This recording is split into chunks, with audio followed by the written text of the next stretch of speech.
Edwards e saudações cristãs a todos aqueles que visitam este canal. Me chamo Marcos Lopes, seja bem-vindo. Diz a inerrante palavra de Deus em 2 Timóteo capítulo 4. Nós vemos aqui escrito no verso 13. Paulo instruindo Timóteo. Paulo estava preso e ele instruiu Timóteo a trazer algumas coisas para ele. Quando vieres, traze a capa que deixei em Troade, em casa de Carpo, e os livros, mas principalmente os pergaminhos. Paulo estava falando aqui de 3 necessidades do ser humano. Ele estava falando que você, quando vier, traga para mim os livros. Os livros falam de intelectualidade, tá bom? Traga principalmente os pergaminhos, que era a Bíblia na época, né? Os pergaminhos fala do conceito espiritual do ser humano. E traz também a minha capa, ou seja, das necessidades materiais. Então, quando nós observamos as necessidades do ser humano, elas são muitas, né? São em 3 áreas para ele poder viver. Bem, hoje eu estarei falando rapidamente aí sobre um livro que acabei de ler, né, nesse mês de maio. Jonathan Edwards e a ausência do livre-arbítrio, por Richard Muller, ok? Editora Pactuante, uma editora nova no Brasil, né? Tem pouco tempo, mas já edita ótimos livros, né? De teologia reformada. Eu vou, assim, ler para vocês aqui um resumão que eu fiz aqui do livro, né? Jonathan Edwards, frequentemente identificado em discussões modernas sobre o seu pensamento como o maior teólogo americano, é frequentemente considerado um ícone, né, do calvinismo por seus ensinamentos sobre a liberdade do arbítrio. Foi em sua época e por um século após a sua morte um pensador muito debatido, cujas visões tiveram efeito polarizador nos círculos reformados. Estudiosos examinaram a recepção de suas ideias nos Estados Unidos e notaram a oposição bastante acentuada tanto na Nova Inglaterra quanto no sul dos Estados Unidos. A recepção do pensamento de Edwards na Grã-Bretanha, no entanto, recebeu muito menos atenção do que no próprio Estados Unidos, embora ofereça uma perspectiva bastante significativa sobre o lugar que Edwards ocupa na tradição reformada.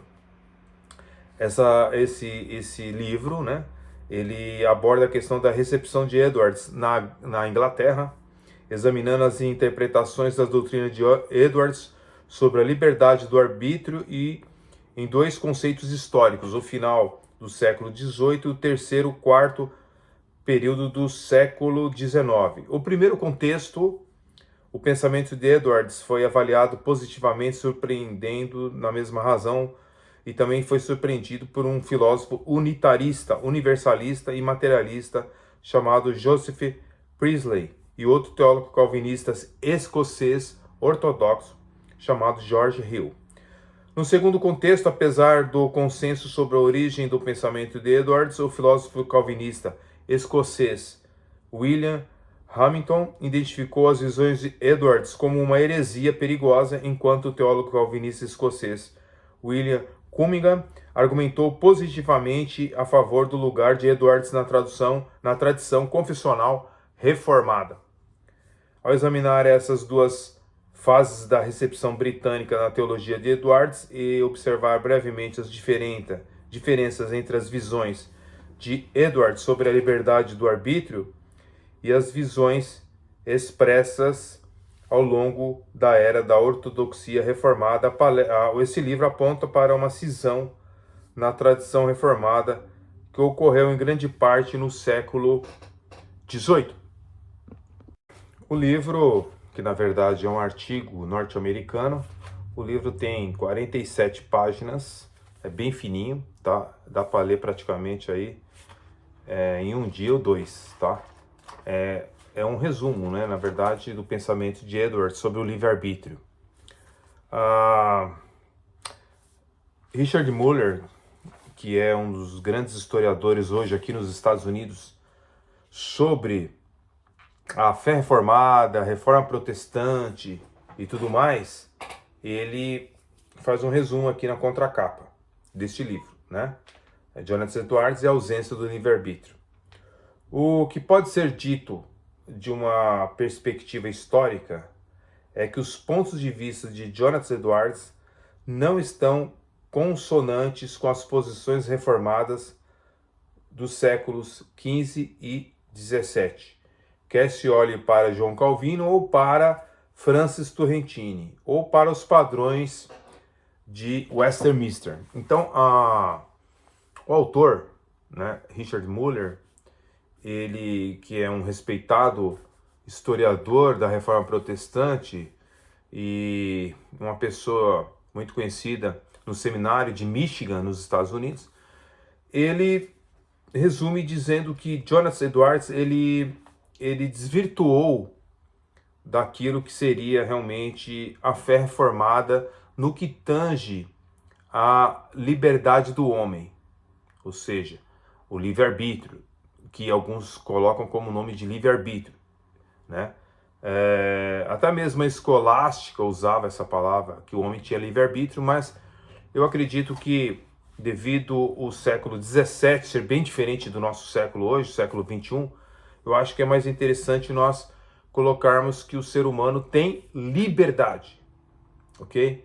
Porque se eu coloco que ele tem livre-arbítrio, cria uma certa confusão, como eu já vi alguns debates, né, entre arminianos e calvinistas. O que ocorre é o seguinte, é que Edwards, ele fala muito sobre a inclinação do ser humano, entendeu? Ou seja, a vontade, ela nunca é neutra. A vontade em nenhum ser humano ela é neutra, ela tem as suas inclinações. É isso que Edwards trata nos seus livros sobre o assunto, né? A liberdade da vontade, tal, etc. e tal. Então, a sua vontade, ela obedece o que está mais forte dentro de você. A vontade, ela é sempre livre para escolher, mas segue as vontades do coração humano, tá? Os interesses que tem esse coração humano. Então, a vontade, ela sempre segue, então, esse motivo mais forte. É assim que Jonathan Edwards coloca, tá? Não há ninguém também que seja coagido por Deus para pecar. Jonathan Edwards não coloca que Deus é o autor do mal e do pecado. Assim como os teólogos reformados do passado e as confissões de fé. Não existe uma confissão de fé que diga esse espantalho que os sinergistas, né, sejam eles arminianos ou católicos, fazem da fé reformada. Agora, o que acontece é o seguinte, então a gente sempre vai escolher os ditames do nosso coração, entendeu? Então, é isso que Edwards trata quando ele vai falar desse assunto. Agora, alguns dizem, não, mas espera aí, vocês calvinistas não dizem que Deus decreta todas as coisas? Bem, Edwards, ele vai responder o seguinte, ó, você não é forçado por ninguém, nem por Deus, nem pelo diabo a fazer certas coisas. É o seu coração. Você não vai poder se justificar diante de Deus e falar, olha, foi o diabo que me conduziu para essa atitude. Nunca você vai poder se justificar disso. É o seu próprio coração que leva você, inclina você. Por isso que Edwards usa muito a palavra inclina o coração, tá? Então você não é forçado por ninguém. Você escolheu segundo a sua inclinação para você seguir o seu caminho, tá? Seguir, então, o motivo mais forte que existe dentro de você. Então essa é a linguagem de Jonathan Edwards. Isso é ter liberdade para Jonathan Edwards, né? Agora o livro em si, né? O livro em si, nós temos aqui algumas declarações, assim, que, por exemplo, o próprio Richard Miller, ele faz uma declaração que, no caso, Jonathan Edwards, ele se desvinculou da fé reformada quando ele vai tratar esse assunto de contingências, de liberdade libertária e tudo mais, tá? Então, por exemplo, o livro chega a dizer que Estudiosos de Jonathan Edwards, tanto a favor como contra, eles chegam a dizer que Edwards se inclinou mais para o determinismo de John Locke, por exemplo, do filósofo, do que propriamente da teologia reformada, tá? Então, temos aqui uma declaração seguinte, olha, tem uma declaração aqui na página 18 e 19, que um estudioso dele diz o seguinte: reconheceu que em seu próprio tempo havia vários calvinistas tinham visto a luz e abandonado a sua posição tradicional. Então ele comenta o seguinte no seu livro, tá? Esse Priestley. A doutrina da necessidade filosófica é, na verdade, algo moderno. Dos calvinistas, acredito que o Sr. Jonathan Edwards seja o primeiro, que ele desvirtua das confissões para aderir a um certo determinismo, entendeu? É por isso que alguns arminianos, eles tendem a acusar a fé reformada de determinismo, só que, na verdade, não é esta a realidade. Eles estão fazendo um espantalho, né? O fato de Jonathan Edwards e o Sr. Topladay terem, por exemplo, ter essas inclinações, não quer dizer que as confissões reformadas ensinem tal coisa.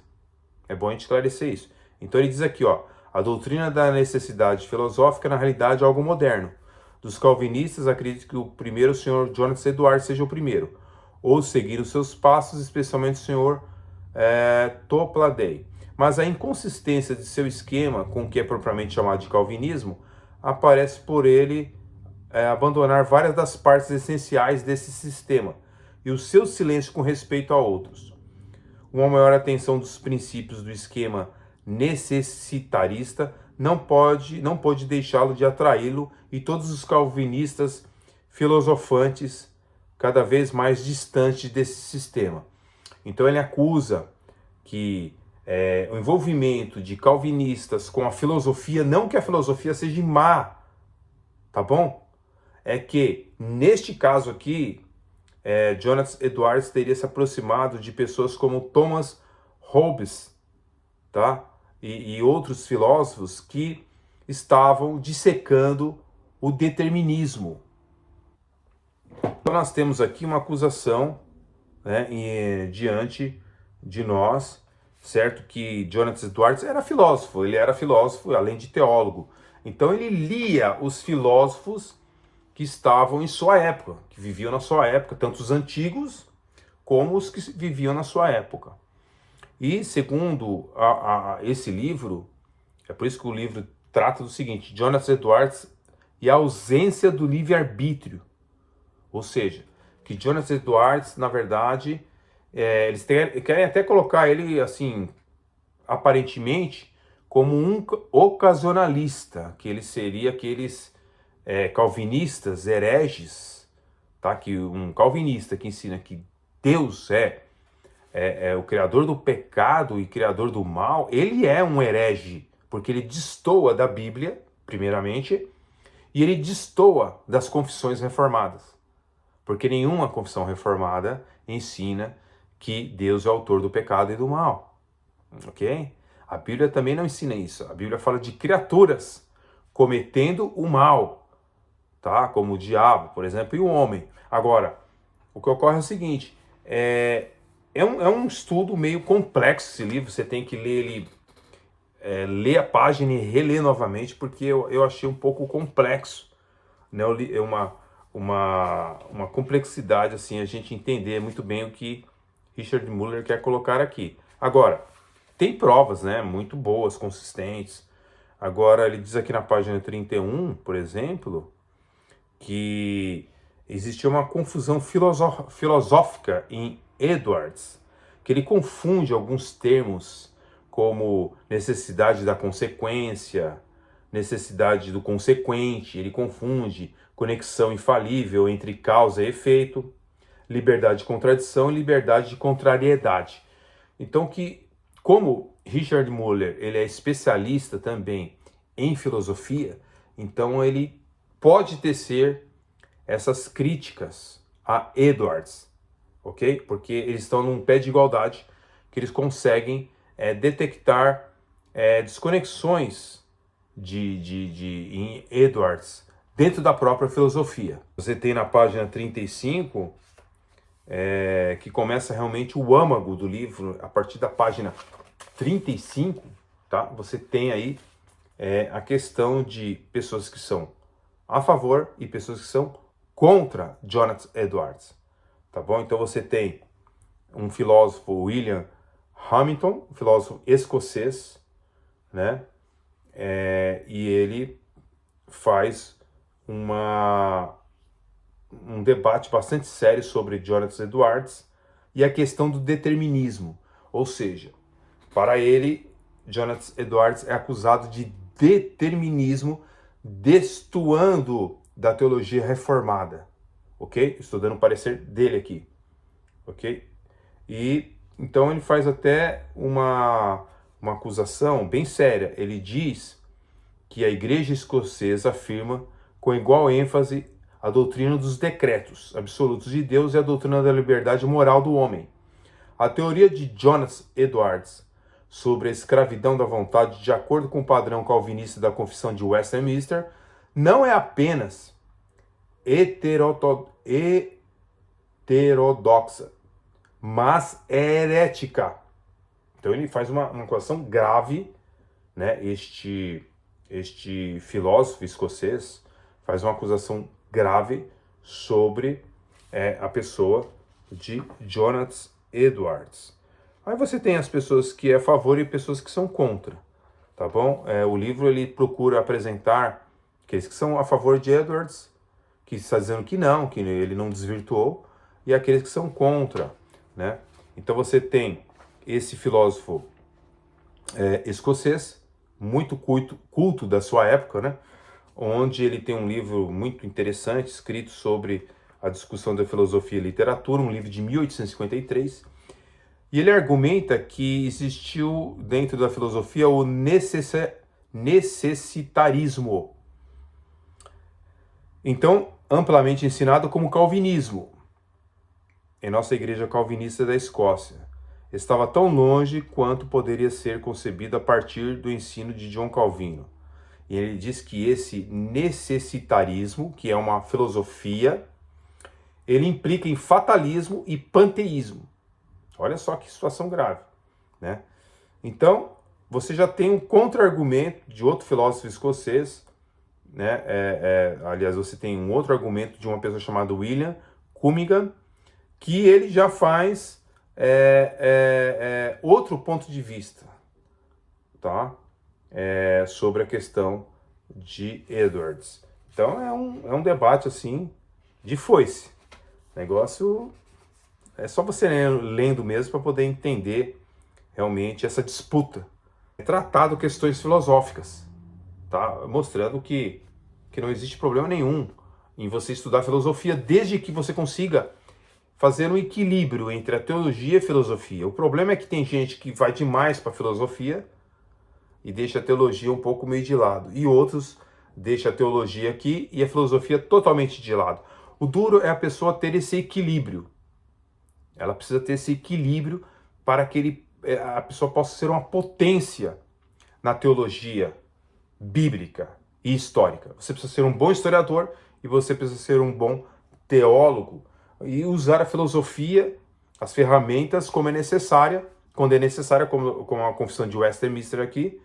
Ela fala das causas primárias, contingências, causas secundárias, para você não cair no erro de dizer que Deus é autor do pecado e do mal.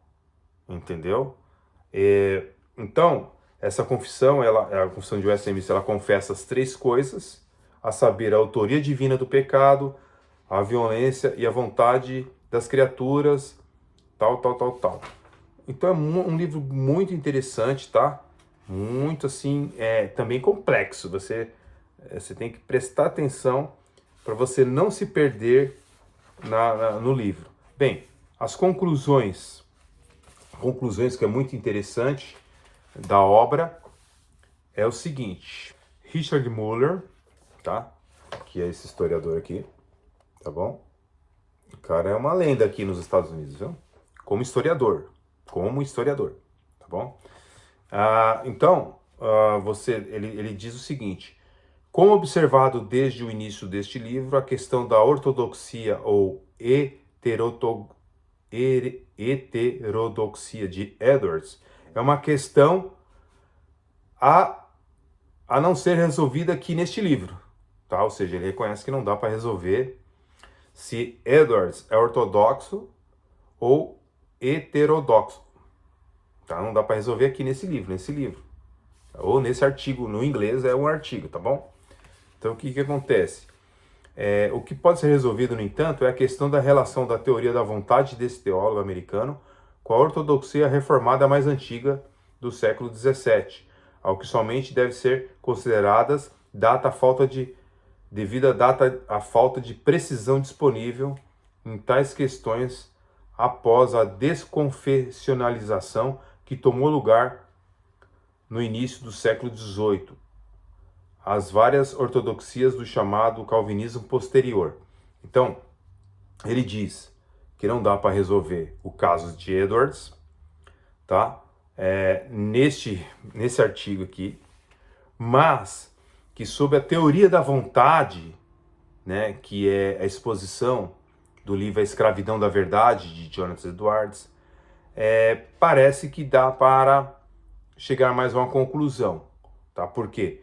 Porque houve pessoas que abandonaram as confissões, né, que deu início no século XVIII. Muitas pessoas, muitos cristãos monergistas, eles abandonaram as confissões. Isso foi criando problemas dentro das igrejas. Não porque as confissões elas estejam num pé de igualdade com a Bíblia. A Bíblia sempre será a Bíblia, pessoal. A Bíblia é a palavra de Deus. Mas o abandono de uma igreja por uma confissão, ela começa, então, às vezes, a se perder. Entende? Não que ela abandonou a Bíblia, mas o fato é que, às vezes, vai pela cabeça da pessoa certas situações. Entendeu? Então, a confissão ela é boa nesse sentido, no sentido de dar um norte para as pessoas, né? E aí ele comenta também que o fato de Edwards parece que descampado um pouco para o determinismo, isso criou uma oposição dos arminianos, porque você sabe, a pessoa, quando ela é um teólogo, entre aspas, né, um teólogo ou um estudioso arminiano, ele tende a pegar frases, né, não ensino completo, mas frases da pessoa. E alguns pegaram frases de Edwards querendo dizer, olha, ele é determinista. Então a fé reformada, ela é determinista. Você entende? Então, é o que ele diz aqui na página 45. A mudança de linguagem e entendimento entre a antiga ortodoxia reformada e os ensinamentos de Edwards foi identificada tanto pelos proponentes quanto pelos oponentes de seus pontos de vista. Tá? Então, a questão da heresia ou ortodoxia de Edwards não é uma questão de um historiador, que um historiador possa responder, dada a ausência de qualquer decisão sinodal sobre o assunto e dada a adoção de pontos de vistas wederianos por vários escritores reformados ou calvinistas ortodoxos do século XVIII e XIX.